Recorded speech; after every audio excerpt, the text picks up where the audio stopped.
Hi, I'm Anne from Game Like a Mother. I specialize in games that can be played in 20 minutes or less, and these are my top 10 new and popular hot kid board games for 2022. These are all games that are pretty new, so ideally the child won't have them yet, and they are all the types of games that kids will be very excited to receive and to play. I have all the games listed in the description of the video along with the timestamp if you want to skip to a particular one, and I've included any links to how to play videos I've created for these games as well. So let's get started. First up, we have Disney Enchanted Cupcake Party Game, a game in which you have little recipe cards with different characters on them, and you have pieces of cupcake that you put together to create a special cupcake for that character. And then they have other recipes. If you flip the cards over, it's a mix of different characters, and so you take pieces of different cupcakes, put them together, or you can just play around with it and make whatever cupcakes you like with all the different pieces available. There is an actual game that you can play in which you're flipping over tiles, and then you get to collect specific pieces for the cards that you have before you've assembled the clock tower. But we play that version of the game maybe about 10% of the time when we get it out. Mostly it's just really fun for kids to get this out and play with the cupcake pieces. And why this is on the list is because there's an original princess cupcake version of this game that they recently updated, and now there's a Moana cupcake for that version. But then they created this general Disney version that has characters like Mickey Mouse, Winnie the Pooh, Stitch, Elsa, the Cheshire Cat, and a few more. And so this opens it up so you don't just feel like you can give this to a child who likes princesses, because everyone loves cupcakes. We have taken this to a lot of different places and had kids play with it. I have 4 children. We've had the original version for about 7 years, and my 2 boys and my 2 girls love playing this game. They love getting out because cupcakes are so fun. So I'm thrilled to death that they came out with a different version that fills that void so you can give it to really anybody, because now they have characters that fit for any child. And this is one of those games, I get it for them when they're younger, but they just really enjoy it and will play with it for years and years. And it's both toy, it's a game as well. So it just hits every box. And this is one that will be loved for a very long time. Next, we have Sleeping Queens 2: The Rescue. If your child loves Sleeping Queens, then run out and get this game. If they have not played Sleeping Queens yet, go and get Sleeping Queens first. Let them enjoy that, and then run out and get this game. This does not replace Sleeping Queens, but this is an amazing and excellent follow-up to that game. This switches the premise of Sleeping Queens. It flips it on its head, and so instead of rescuing the queens, in this one, the queens are rescuing the kings from various states of peril, and they get to collect companion cards by placing down number cards to make little simple math equations with. That allows them to get a companion, and then if you rescue a certain number of kings, then you win. There are different specialty cards like Sleeping Willows, Switch Witch, and Wild Gnome, so there's all the fun kind of feel of the original game, but it is different and new. And it's interesting because we've played this with a number of kids, and it seems like it's a toss-up. Some still prefer the original Sleeping Queens, and some seem to greatly prefer Sleeping Queens 2: The Rescue. My 9-year-old daughter is in this category, but everyone enjoys both, which is really fun and special. So this is a surefire win either way. Next, we have Sinkin' Sand, which is essentially Kerplunk meets Don't Break the Ice, and it is your perfect playdate game. In this game, you have a little tower, you put all the sticks through, and then you put the kinetic sand on top of that, put your explorers on top, and you take turns rolling a die, pulling out sticks, and you don't want your explorer to fall through the quicksand down below. You want to be the last person remaining in this game. Oh my gosh, whenever we've played this, kids are so into it the entire time and are very excited about every turn what people are doing. There is a little jewel that can fall down below into the sand, and then in theory, whoever grabs it first gets an extra life. Whenever we've played, we just give it to my 3-year-old daughter. The youngest player just gets the extra life, or we remove it if it's with older kids and it's going to cause problems. So just play accordingly, whatever works best for you. But I was very concerned when there was a game with sand involved coming into my house. But kinetic sand is magical, and there's essentially no mess. As long as children are playing with the game appropriately, there's no mess. And this is one of those ones that you get for younger ages, and for them, when we get it out for my 3-year-old, sometimes she wants to play the game and sometimes she just wants to play around with the kinetic sand and the characters. It's both toy and game, which is great. And it's a game that lasts for a long time. Kids are interested in it for a long time. I have, my older kids are 7, 9, and 10, and they all still are really excited to play this game and get it out and play it with friends when they come over. So just perfection. There are exclusive copies at versions at Target and at Amazon, so just check them both out, see which version is right for you, but this is a can't miss. Next we have Pop the Box, which is a way to get on trend with the Pop It fidget fad that every kid I know is obsessed with right now. This is essentially the game Shut the Box, but they've just rebranded it with Poppets on the side instead.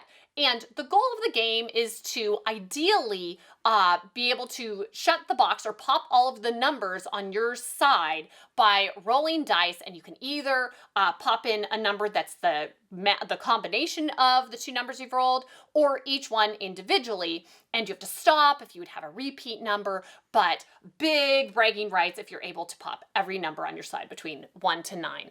And apparently I looked it up, this is a very old game. It's been around since 1750, so classic, and it's really great because it is simple to learn, fun to play. The silicone game board is virtually indestructible, and this is like a perfect travel game because it's very portable.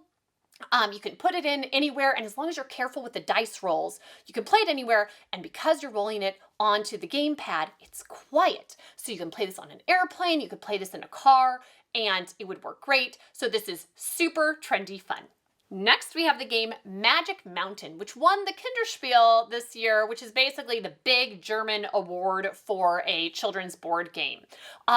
It's basically Plinko, but in game form. You are trying to work cooperatively to get sorcerers' apprentices down the hill before the witches get down the hill. And you do that by placing marbles, which symbolize will-o-wisps, behind different characters, and then the game is on a bit of an incline, and so you have different colored marbles that are going down that determine where people go, and it works like a Plinko board. So this is a very exciting concept. It's very simple, but it is very fun to play. I will say that it's a little tricky to find right now because it just won a big award, and so you might have to do a little bit of hunting to find it, but it's worth it for bragging rights, and because this is the type of game where a child, you can set it up the day you get it, and kids are going to be able to understand it right away and have so much fun playing it because it is a very unique and fun concept for a game. Next, we have Hand to Hand Wombat, which is a social game geared for kids by the makers of Exploding Kittens, in which you are trying to work cooperatively to build towers out of these square blocks, which represent wombat poop. Because yes, wombats poop in cubes. There's an informational booklet included with the game that gives you more information about it if you want to count this as an educational game. And not only are you building these towers, you have to do it with your eyes closed and with one hand in 90 seconds. And in addition to this, there's a wicked wombat in your midst who is actively trying to sabotage the building of these towers. You have two different teams. You have the good wombat teams. Everybody's given a card at the beginning that's a secret about their role. They're good wombats. And there's a bad wombat. And the bad wombat can do things like move the box back and forth that you're trying to build the towers in. They can hide pieces in their hands. They can take off pieces that have been put on and then put other ones on incorrectly. They can rain down some chaos.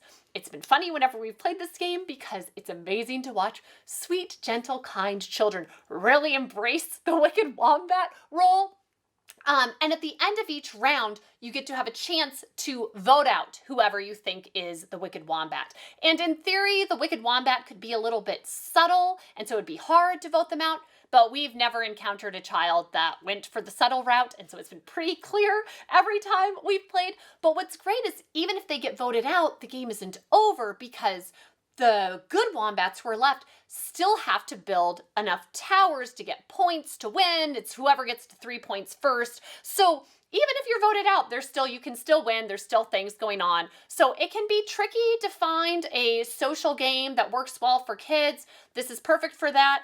And this is one that is perhaps just as fun to watch as it is to play. Next, we have the game Zombie Kittens, which works as an expansion to or a standalone version for the game Exploding Kittens. And it has the same goal to be the last person or kitten standing, I guess. But I vastly prefer this version than standard Exploding Kittens for a few reasons. One, death is not the end in this game. When a person has an exploding kitten card played on them, and if they can't defend themselves and they die, there's an opportunity for them to come back later in the game, which is nice if you're playing with a higher player count. If you're first to get out and just kind of twiddling your thumbs for the rest of the game, this takes care of that. I also really like they have it better set up for if you're playing with 2 players, which is how I generally play any of the Exploding Kittens games. You have a smaller section of the deck that you use, and so it doesn't feel like you're just trying to burn through this big deck to get to one of the Exploding Kitten cards when some action finally starts happening. It's the right amount of cards for the amount of game that you're playing. They have different specialty cards that I really like. I like that they've kind of cleaned up. There's not as many mean things that can happen to you in this version. They're still fun, interesting, specialty power cards. But for when I've played this 3-player with my 2 boys, they did a lot better than they seem to when they play Exploding Kittens, because nobody was stealing a specific card. You steal random cards. And the things that you're doing to other people, you have the chance to come back. So very happy with this version. So if you have Exploding Kittens, I'd go out and get this one. And if you don't have Exploding Kittens, this is still the version that I would go and get. Next, we have Labyrinth Team Edition, a cooperative version of the very popular game Labyrinth, in which you can get to control the shifting maze by putting in a tile and changing where your character gets to go. In this, you're working together to try to defeat Daedalus. You're going to use your magic well, move walls, find all the hidden treasures before the last page of the book is turned. There are a lot of different versions of Labyrinth out there. It's a very popular game. There's a junior version that has introductory, easy way to play the game, and there's a standard version, Frozen 2, Spider-Man, and Paw Patrol version of just the junior version of this game. For the standard version, they have a Harry Potter version, Super Mario, Pokemon, ocean-themed, and Disney villains. So if you're looking for a game with a specific theme that's a really good game, this is a great one to choose. We have put a pre-order in for the team edition. We haven't gotten to play it yet, but we are big fans of Labyrinth, and so we are excited to try it out. And it seems like Labyrinth Junior is very introductory, very simple, great for little kids. Labyrinth, it's a very basic game. You have all of these tiles, and as you place in one, it changes the maze, and you're trying to race to get different treasures. And so then in the team edition, it seems like they've upped the strategy just a little bit more, and you have some more things that you're working with. And I, for one, you have to have some spatial awareness to do well at this game. And I do okay, but my 9-year-old daughter is fantastic at this game. So I'm excited to finally have her on my team for once and see what we can do together. Next, we have Dinosaur, Rawr, and Right. It's by Pandasaurus Games, and they've also come out with Dinosaur Island and Dinosaur World, which are very popular, very impressive dinosaur-themed games that take 1 to 2 hours to play. And what I love about Dinosaur Rawr and Right is it is a lot of the same fun strategy. It feels like a lot of game, but you can play it in 30 to 45 minutes. So it's something that's easier to fit in on like a weeknight. And the goal of this game is you're trying to build the best dinosaur theme park that you can. You're rolling these really fun dice that are specific to the game that have different emblems on the side. They're kind of a transparent amber. They're very cool. And you get to draft specific dice that will help you. And you get to take actions like collecting DNA to make dinosaurs. You're building attractions and special buildings. And all of this while trying to make the park secure because dinosaurs can be dangerous. So it's very thematic, very fun, very strategic. If you have a child old enough who loves dinosaurs and can handle the strategy level required by this game, they will be all about this. And finally, we have Flashback Zombie Kids. We have played through Zombie Kids Evolution and Zombie Teens Evolution as a family, and that was some of the best board gaming experience I have ever had with my family. It was so fun. They're cooperative games in which you are working together to battle zombies, and they're legacy games, which means you're opening up little envelopes and getting new stickers and powers as you play the game, and kids go nuts over this. It was so fun to play. And when I told my kids there was a new one coming out without knowing anything else about it, the older three who I played the originals with said, "Get it, get it, get it." Oh goodness, we're so excited. So here's the description of the game. It's an investigation game using pictures. You're going to embark on a cooperative adventure with other kids or your whole family in a world frozen in time. Discover the whole story bit by bit through the eyes of the characters living it.